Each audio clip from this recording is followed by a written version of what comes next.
बिस्मिल्लाहिर्रहमानिर्रहीम, अस्सलाम वालेकुम। आप देख रहे हैं व्यूज़ मैटर, मैं हूं मुर्तज़ा डार। अच्छा, पाकिस्तान के अंदर ज़ाहिर है बहुत सारी डेवलपमेंट्स हो रही हैं और उन पे हम नज़र रखे हुए हैं, लेकिन दुनिया के अंदर भी बहुत सारी डेवलपमेंट्स हो रही हैं। कुछ ऐसी हैं जिनका ताल्लुक़ हमसे डायरेक्टली तो नहीं है लेकिन इनडायरेक्टली है, और कुछ है जिससे हम डायरेक्टली मुतासर होते हैं। अब मैं आज आपके सामने जो ख़बर रख रहा हूँ वो एक recap of in the recent past जो कुछ हुआ उस हवाले से है। ईरान और रूस के बढ़ते हुए इत्तेहाद के हवाले से इस वक्त वेस्टर्न हलकों में जिस हद तक परेशानी बढ़ रही है वो आज से पहले तारीख में कभी नहीं हुई। इसका जिक्र दुनिया के बड़े बड़े थिंक टैंक्स और एनालिस्ट अपने साल 2022 के एनालिसिस में कर रहे हैं, और वो कर रहे हैं जिसमें सिर्फ वेस्टर्न नहीं है, जिसमें इंडिपेंडेंट थिंक टैंक्स हैं, जिसमें वो लोग हैं जिनका इनमें से किसी से कोई ताल्लुक़ नहीं है लेकिन वो अपने मुशाहिदे स्टडी की बुनियाद पर ये तमाम चीज़ें कहते हैं। अब जो रूस और ईरान है, दोनों में बहुत सारी चीज़ें हैं जो कॉमन भी हैं। मिसाल के तौर पे दोनों पे सैंक्शंस हैं, दोनों पे अमेरिका की पाबंदियां हैं, और दोनों को यहाँ गर्दन से पकड़ के मरोड़ दिया गया है अमेरिका की जानिब से, लेकिन उसके बावजूद भी परेशानी है वेस्टर्न हलकों में। क्यों है? दो तीन चीज़ें आपके सामने रखता हूँ। पाकिस्तान कहाँ खड़ा है उसकी भी बात करता हूँ आपसे। अच्छा, अब मिलिट्री, इसके अलावा तिजारत, स्ट्रेटेजिक एरियाज, ऑटोमोटिव और स्पेस इंडस्ट्री, ये वो 5 मेन लाइनें हैं या वो 5 मेन एरियाज हैं जिसमें ईरान और जिसमें रूस की आपस में तिजारत बहुत ज़्यादा बढ़ती जा रही है हर गुजरते दिन के साथ। और इंटरेस्टिंग बात क्या है, बड़ी स्मार्ट मूव है, वो ये है कि दोनों की तिजारत में जिस करेंसी का इस्तेमाल हो रहा है वो है रूबल, यानी कि रशियन करेंसी है जिसका इस्तेमाल किया जाता है। इस वक्त जो मौजूदा स्टैटिस्टिक्स हैं उसके मुताबिक 40% रूबल के अंदर यानी रशियन करेंसी के अंदर तिजारत हो रही है। और ये भी ख्याल किया जा रहा है कि 2023 जिसकी वजह से परेशानी है, यानी कि अगले साल ये 40% बढ़ के 100% तक पहुंच जाएगा। यानी इससे पहले ये होता था कि अच्छा, दो मालिक ने पाबंदी है या नहीं है, जब भी तिजारत करेंगे तो डॉलर्स में तिजारत होगी। अब तिजारत ही डॉलर्स में नहीं होगी और उसी का ही कला कमा किया जाएगा तो डॉलर डेप्रिशिएट होगा और जो डॉलर की बदमाशी थी वो ख़त्म हो जाएगी। अब ये कहने को तो बड़ा आसान है लेकिन करने को बहुत मुश्किल काम है, लेकिन दोनों ने तय किया और वो कर रहे हैं।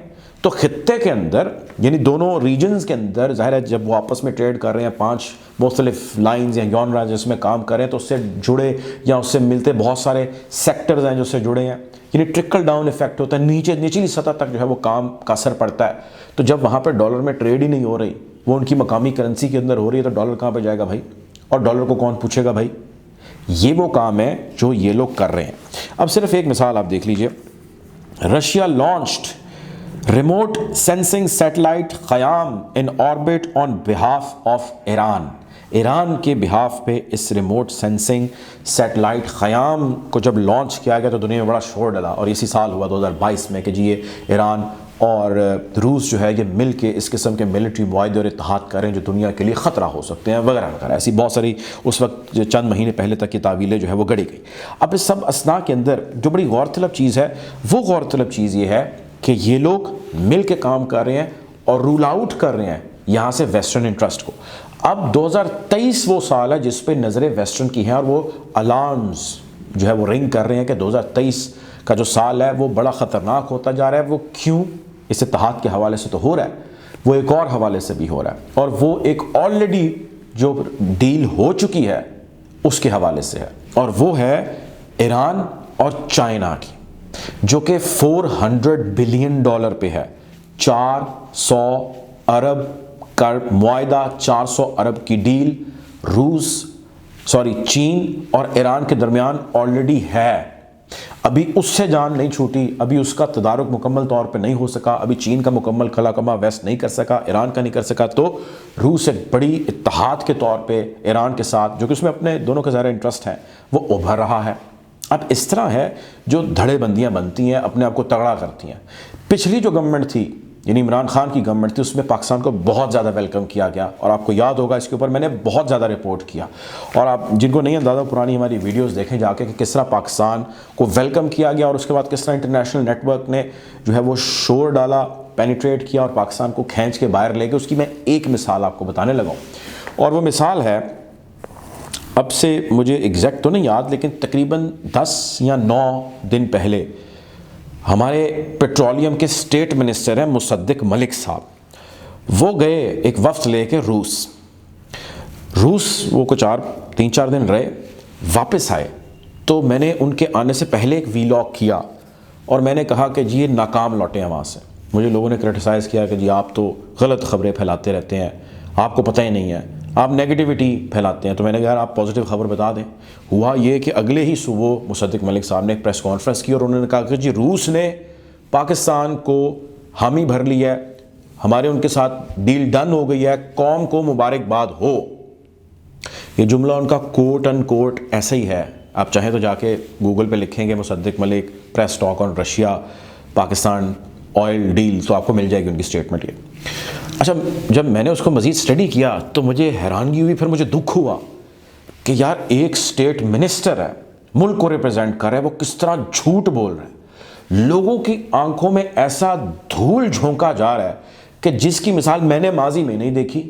یعنی آپ ایک ملک سے ہو کے آتے ہیں اور وہ ملک والے آپ کو کہتے ہیں بیٹے آپ اپنے رستے چلیں, آپ واپس آتے ہیں اور آ کے کہتے ہیں انہوں نے ہمیں بڑا ویلکم کیا, وہ تو انتظار میں تھے کہ آپ آئیں, انہوں نے ہمارے ساتھ ڈیل کر لیا.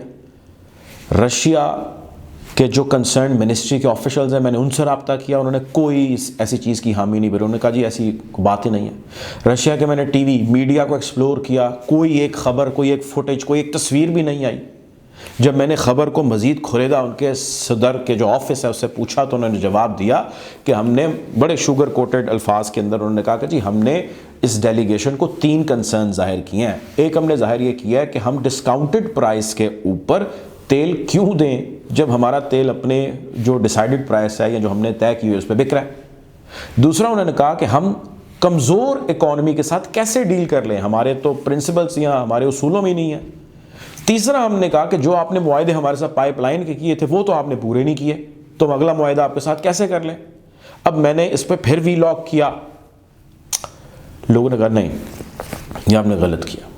اب 2 دن پہلے فارن منسٹر آف پاکستان جناب عزت مآب قبلہ بلاول بھٹو زرداری صاحب, سمجھ نہیں آتی بھٹو ہیں کہ وہ زرداری ہیں, بٹ اینی وے, انہوں نے PBS دنیا کا بڑا ہوا مانا جانا ایک ٹیلی ویژن ہے, اس کو ایک انٹرویو دیا, اور اس انٹرویو میں انہوں نے کہا کہ پاکستان کی روس سے سستے تیل کے حوالے سے کوئی ڈیل نہیں ہوئی.